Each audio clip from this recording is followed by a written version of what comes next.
¿Sabías que los avestruces son los corredores más rápidos del reino animal?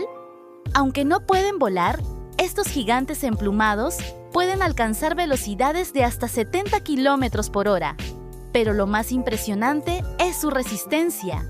Pueden mantener una velocidad constante de 50 kilómetros por hora durante varios minutos, algo que pocos animales logran.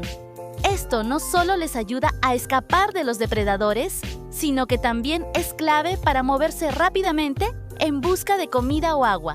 ¡Todo un maratón en la naturaleza!